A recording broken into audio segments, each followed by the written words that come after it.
Bapak Ibu, saudara-saudari dan anak-anakku yang terkasih dalam Kristus, berjumpa lagi dengan saya, Romo Thomas Ferry Soeharto, dalam acara Sabda Saban Hari. Selamat Tahun Baru.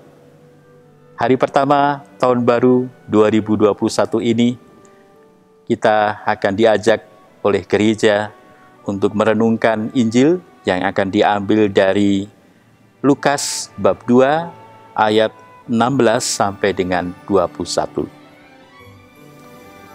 Lalu mereka cepat-cepat berangkat dan menjumpai Maria dan Yusuf dan bayi itu yang sedang berbaring di dalam palungan.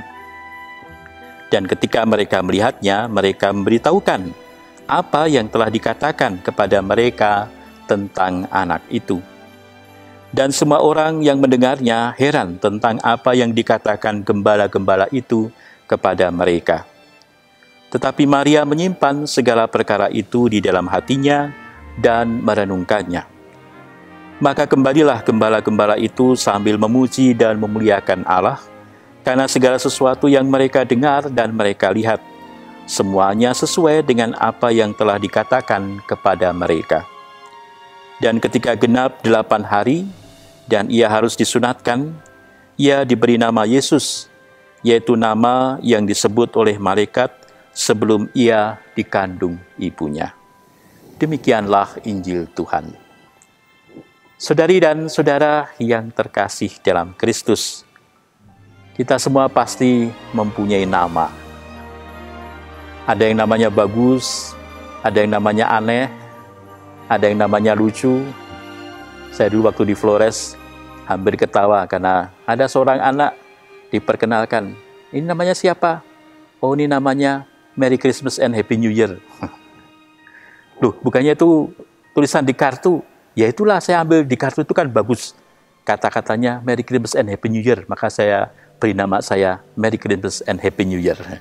Setiap tahun baru, setiap Natal, dia pasti akan disebut oleh banyak orang ya. Karena namanya Merry Christmas and Happy New Year.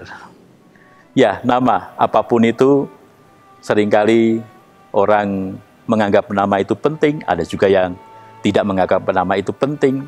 Bahkan orang-orang sekaliber pujangga besar William Shakespeare mengatakan, apalah artinya sebuah nama. Tapi menarik juga ya, karena di Jawa itu nama itu tidak sembarangan. Ada yang katanya keberatan nama, sehingga perlu diruat, perlu diberi selamatan supaya namanya diganti sehingga tidak terlalu berat. Ya ini kepercayaan ya, tidak ada yang bisa memahaminya secara logika. Jadi ada orang yang namanya mungkin dari anak biasa-biasa tapi pakai nama seperti bangsawan itu. Ada Kusumo, Diningrat dan sebagainya. Lalu kemudian sakit-sakitan. Nah, lalu orang Jawa mengatakan, oh dia paling keberatan namanya itu, wong anak biasa saja pakai nama bangsawan. Lalu biasanya lalu selamatan dan kemudian sembuh karena namanya diganti, yang tadinya namanya Kusumo Wardinengratan lalu hanya menjadi Bejo misalnya. Lalu ya bagaimana orang percaya tidak percaya anaknya sembuh gitu ya. Ya, tapi yaitu budaya-budaya. Tapi yang jelas dalam bacaan Injil hari ini kita mendengar bagaimana Yesus diberi nama. Dan namanya itu bukan sembarang nama. Namanya sudah dipesan oleh malaikat. Nanti kalau anak ini lahir harus diberi nama Yesus. Harus diberi nama Allah, Yosua, ya, Allah yang sedang, Allah yang menolong, Allah yang hadir. Ya. Jadi namanya tidak sembarangan. Namanya itu sudah diberikan oleh malaikat. Dan dari Injil atau juga budaya Yahudi kita melihat bahwa nama memang bukan sesuatu yang sembarangan. Seperti kita di Indonesia kadang-kadang memberi nama sembarangan, tapi ternyata nama itu mempunyai sesuatu makna yang khusus. Dalam bacaan-bacaan rohani seringkali dikatakan Allah memanggil dengan nama. Itu mau mengatakan bahwa setiap dari orang kita itu dipandang spesial. Kita punya nama yang berbeda-beda, kita punya nama yang khas dan istimewa. Itu mau menunjukkan bahwa kita semua adalah orang yang spesial, unlimited. Jadi bukan unlimited tapi limited malahan ya, limited edition. Ya. Jadi kalau barang-barang itu dibuat limited edition biasanya mahal. karena tidak akan dibuat lagi. Nah, kita semua adalah bukan barang, tapi boleh dikatakan itu limited edition, sesuatu yang spesial, yang tidak ada duanya, yang unik. Dan karena itu setiap tahun baru menjadi sesuatu momen yang tepat untuk kita, untuk bagaimana merenungkan kita sebagai pribadi-pribadi yang dicipta Allah spesial, yang dicipta Allah tiada duanya, yang dicipta Allah tanpa tandingannya. Maka benar, jangan kita pernah membanding-bandingkan orang, karena orang memang tidak pernah bisa dibandingkan, karena setiap orang adalah spesial. Dan saat ini adalah saat yang tepat kita merenungkan apa maknanya kekhususan, keistimewaan, atau spesialnya kita ini. Spesial bukannya soal nama, spesial bukan soal identitas, spesial bukan hanya soal karena kita tidak bisa dibandingkan, karena kita unik, tapi spesial itu juga menunjukkan peran yang diharapkan Tuhan bagi kita. Seperti Yesus lahir dan kemudian diberi nama oleh Tuhan, karena Tuhan melalui nama itu menunjukkan apa yang Tuhan kehendaki untuk kita lakukan. Kita boleh membayangkan bahwa seluruh kehidupan di dunia ini, bahkan di semesta ini, dikumpulkan dari pasal-pasal kecil, di mana seluruh ciptaan Tuhan itu kalau dipadukan satu sama lain, seperti orang yang menyatukan potongan-potongan pasal dan akhirnya menjadi sebuah lukisan. Dan ketika semua semesta ini bersatu, maka lukisan yang akan tampak adalah wajah Allah yang mulia, wajah Allah yang maha kuasa, wajah Allah yang maha kasih. Setiap orang, setiap makhluk bahkan, itu membawa pasal kasih Tuhan. Sehingga ketika dipadukan, maka wajah kasih Allah menjadi semakin sempurna kelihatan.